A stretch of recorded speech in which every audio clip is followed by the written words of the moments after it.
And so the Wilditarian movement, subtitled Living as Nature Intended, was really born from that. What we did with Glenn is we matched his genetic blueprint to his current state of health and understood what was causing the significant tripwire for him. That is so fascinating. And why I'm interrupting is because I would love you to talk us through how someone comes to you and gets their genetic mapping done to then drill down into the cause of the illness and how you go about it. Absolutely. So we have two ways. I have a naturopathic doctor that is in our office, and she performs our nutrigenomic analyses. And so what that is you can take a 23andMe or an Ancestry.com or other forms of nutrigenomics where they basically mark your polymorphisms. We bring it through our internal algorithm, and then I look at it as a symphony because no one gene acts in isolation, no one gene polymorphism acts in isolation. And so through the Cochrane methodology, we link your genetic tendencies to your symptomology, and then we create a very, very specific roadmap with food and supplementation. Alternatively, in our practice in-house, we do applied kinesiology. This is a form of muscle testing. This is all energy medicine. I love it. And so we have the vials. It's really all energy. We have vials that carry the electromagnetic signature of these gene polymorphisms as they do food, hormones, environmental toxins, neurotransmitters, and so forth. And so as we muscle test, and I've developed my own methodology within the greater construct of applied kinesiology to really drill down to a very granular and nuanced, in real time, what is happening in your body and what is being expressed according to this muscle testing. And so we match that because even the best functional MD, and I'm not an MD, although I have an ND in my practice and she's trained under my method,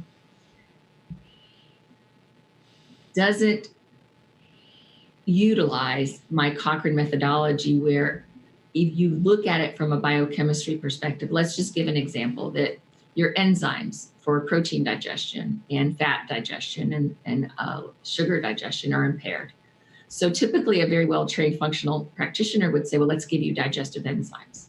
Well, there are many forms of digestive enzymes. And if you also have a pathogenic load, let's say strep or candida, which are fungal and bacterial that feed on mold, and that practitioner gives you a digestive enzyme that is plant-based because they're trying to be gentle, but that plant-based is aspergillus, which is a mold. That digestive enzyme is going to feed the pathogens, which cause the tripping of the genetics to begin with. Yeah. So this is why it's so granular in our approach that we really marry in real time, not just what is the best supplement, which is the antidote to the imbalance for you from a biochemical perspective and someone that knows their biochemistry very well. But what is our body telling us?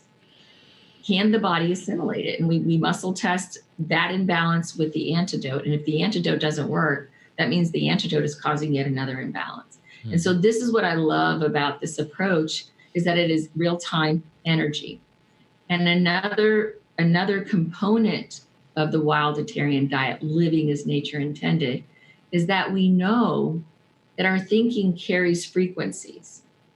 And these frequencies, if it's a negative thought pattern, if it is a pattern of limiting belief systems, of scarcity, of fear, we know that biochemically it will lower our immune system by up to 5 hours for up to 50%. Wow.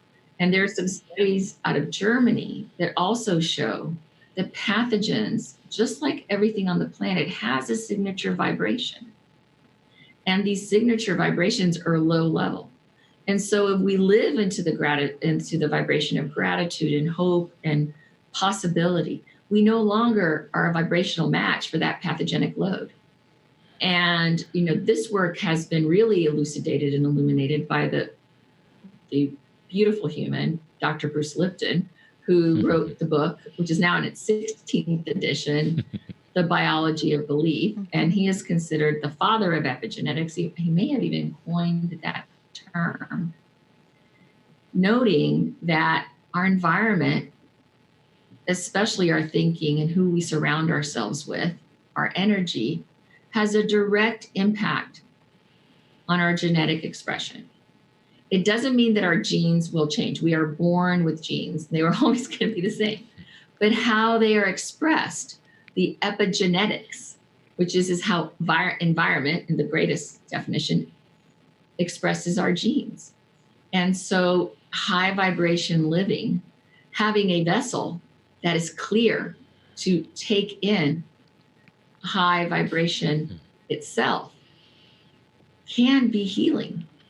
And the studies on prayer and meditation, it's not just because we become relaxed and we're in a relaxed state, we're vibrating at a different frequency. And when we do that, we're no longer potentially intersecting with those pathogenic loads. And one of the things that I do in my practice, I am very intentional about what I share with my clients as we're going through the consultation and we're doing the muscle testing or we're doing an online consult. I'm explaining to them exactly what is happening to their body. And what I call that is a remembering. For example, let's say that according to our testing, and even if you've brought blood work, that you have a reactivation, let's say, of a cytomegalovirus that is in the herpes family of viruses that has been known to elicit a neurotoxic condition. The Epstein-Barr on the cytomegalovirus has been linked to thyroid condition and Hashimoto's. That virus was triggered to cause an autoimmune response. When I share with the client that that's what's happening and what we're going to do to manage that by removing foods that feed the viral load, amyloids being one of them, mycotoxic foods of the legumes of peanuts, which is an aflatoxin, which also makes biofilm, which then trips the amyloid burden, which then fire starts those pathogens, which then leads to the autoimmunity. The body is doing a little happy dance saying, oh my gosh, that's right. That's exactly what's happening in my body. And so it now has a really good roadmap just from the resonance of my voice to their cellular membrane saying, this is what's happening. And remember, you can be in a different state, which is your original divine blueprinting. And time over time, I receive the words, Terry, you have given me hope. That is, if there's one thing that my client base has said over and over to myself and my naturopath, we give them hope. And what I'm saying is we give them a remembering, and then we're providing a very specific, granularly based genetic blueprint roadmap to get them back into balance. And more often than not, that's what happens. And we see miracles here day in and day out. When many of my clients have been told you will always be this. And I said, well, maybe, maybe not. If we ask the right questions and we follow the answers, then anything can happen. Miracles can happen. This is kind of like a system buster for so many people. And I'm going to ask you a question that I have had to answer from my channeling, and I've also, for Bruce Lipton, I've seen him answer it on stage. I don't want to have your take on it because I know already what it's going to be, but there are many who would say they have predisposed genealogy for certain diseases. Their mom had it, and their genealogy shows it, and all of that. And so they say, well, it's inevitable. It's there, and you can't wish it away, and all that. So they're, of course, the next thing is they're expecting it. Give me the whole thing. Yes, we say genes are potentiality. They're not our destiny. Mm-hmm. And it's a dance of wave particle. And I call it flatbread versus angel food. When you're in a state of this is inevitable. Would you say that again? The Zoom kind of interrupted your audio for a minute. I want everybody to get that. Tell me the phrase again. You say it's... Yes. So when we're in this pattern of we're inviting that in because it is inevitable, that's a low vibration. So we are more particle than wave. So we move, I call it flatbread. So in flatbread, we have a denser biochemistry and biodynamic. So movement can't get through. And so we're bringing that in because this is what we're told. And we've just literally like set the cake and it's flatbread. When we are in a higher vibration thinking, I move it to angel food cake, where we can get movement, and we don't have to be that destiny because we are molecules in motion. And that motion can move out of vibration that no longer potentially expresses that gene. Mm-hmm. And so again, this is why it's so powerful. And the world of neuroscience is proving this over and over again. Because in every millisecond, we exist in potentiality. When we have a thought, that thought has an oscillating wave Mm-hmm. that will affect the currency, the rate of molecular movement, not only within the electron, but within the space inside the subatomic material. That wave will either increase our immune system, so it leaves our divine blueprinting alone, or it pings that immune system. And another analogy is, and this is the work of Dr. Bruce Ames, we take 10,000 DNA hits every day on our cell membrane. 10,000. When that cell membrane is happy and buoyant, it's going to bounce off. When that cell membrane is brittle, it is more susceptible to impact, to cross that DNA, to cross into that DNA in that mitochondria. Similar with genes, if you look at the analogy, if we're in a high level vibration, it's going to bounce off. Whatever that potential is, it's not going to hit that expression and turn it on. Mm-hmm. If we're in a low vibration, it's more susceptible and it's going to get hit. It's going to recognize that vibration and say, oh yeah, I'm supposed to turn it on because I was told that that's my destiny. Mm-hmm. Well, no, not at all. No. And the work of again, Dr. Joe Dispenza, who's proven that by thought alone, he walked again after a significant spinal cord injury. He directed his thinking, which is a wave, to affect a physiological change through the homodynamism within him. That is a beautiful thing. And that is a beautiful thing. I think what is a beautiful thing is that there are some individuals who find that difficult to apply to themselves personally. We can hear about it, all those examples of other people thinking and creating health.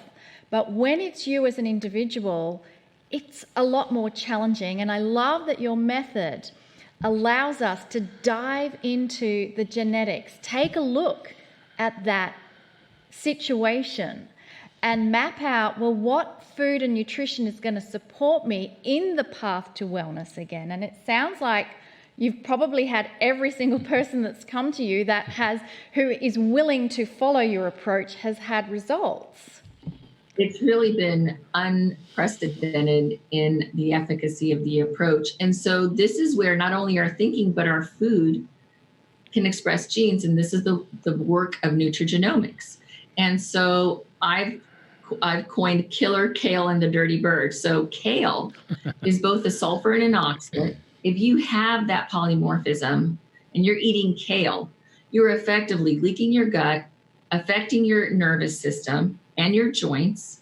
73% of rheumatoid arthritis has been linked to impaired sulfur processing. Another reason why sulfur and oxalates have become such a big bad thing, which are in healthy foods, is because the glyphosate, which is the active ingredient found in Roundup, which is liberally sprayed on our crops, particularly wheat, stops the body's ability to process sulfur. It impairs the body's microbiome to make the bacteria that metabolize oxalates. And I'll explain which foods these are. And it also mimics an amino acid that's so critical in protein digestion. And so the tenets of the Wilditarian diet are protein malabsorption, inability to process sulfur, inability to process oxalates, and fat malabsorption, which is the stress response. Because stress, I call it the dirty cupcake, because you're literally eating or making an equivalent of a dirty cupcake every time you have a stress event. Yep. because you're pushing epinephrine or adrenaline and cortisol, which is both a fat and a sugar. So you're literally cupcaking yourself. I love the imagery here. You're doing great. People are already saying, okay, how can I find out more about you? What do you offer? These kinds of things. So we've got 4 minutes left, believe it or not. So tell us a little bit about that. Absolutely. Well, many ways to reach us in our world. Of course, if you'd love to come see us, we're in DC, but we also see people from all over the world. We do nutrigenomic analyses and virtual consultations. My book, The Wilditarian Diet, Living as Nature Intended, is on Amazon. It was an Amazon new release bestseller. It has a companion program called the Heal and Seal program, which is a 45-day program and a long-term reset. That's eating to your wild type and your current state of health based on a quiz you take. And we are always informing. So we have a tremendous body of knowledge on our website that if you just do a search for Hashimoto's or depression or weight gain or fertility, there are many, many blogs that have a lot of clinical evidence behind them. Follow us on all of the social media platforms. We're continually putting out new and emerging science around what it is. I have developed a supplement line that has immune balancer, a stress balancer, and a plant-based electrolyte powder. Again, I call those the trifecta. They're just incredible. Also, you can find that on our website. So many ways to work with us, programmatically, in clinic, and just being educated. The trifecta. I love that. The fact is, right now, even as we speak, people are still very afraid. There's a lot of stress going on because of COVID, because of the results of it, because of the uncertainty of the future still. And they're afraid of so many things right now. I think that's probably one of the best things I've heard so far for that, anyway, the trifecta. Stress is a killer. I mean, and we've known that for a very long time, but more than just that, it serves up those dirty cupcakes. Yes, I'm forever going to remember that. Yeah, right. And so we have just a couple of minutes left. Is there something you'd like to tell our listeners that perhaps you haven't said, or some advice or anything? Yes. When you ask me, why is it so hard for us to do it for ourselves? What I want to leave your audience with is, if I'm having a thought process that only serves to hurt me, why would I want to continue that? And this is when we honor ourselves and say, I love myself enough to no longer have this destructive thought pattern that is only hurting me. Why would I want to hurt myself? Let's shift that. I call it stop, drop, and roll. Let's stop that thinking, drop it through moving energy, dancing, shifting, doing a weight, exhaling, screaming, drumming, and then lift it to a higher vibration. It works. It works. We've seen it work. Yes. And if I could look everybody in the eye who's listening right now, the biggest thing that she has said, in my opinion, is what so many of our guests have said. And that is, whatever you think is going on in your body right now, whatever that is, and you believe that it's you, or it's built in, or you were born with it, that isn't the case. It's only a potential. It's not your destiny. Did you hear her say that? This is what we have taught over and over and over. And here's another guest who, in her 20 years or more of practice, is saying, I've seen it, we've cured it, it works. Thank you, Terry. My pleasure. Thank you so much for being our guest today. And I know that many people are going to want to talk to you now. So just get ready. Thanks. All right. Wonderful. Well, we are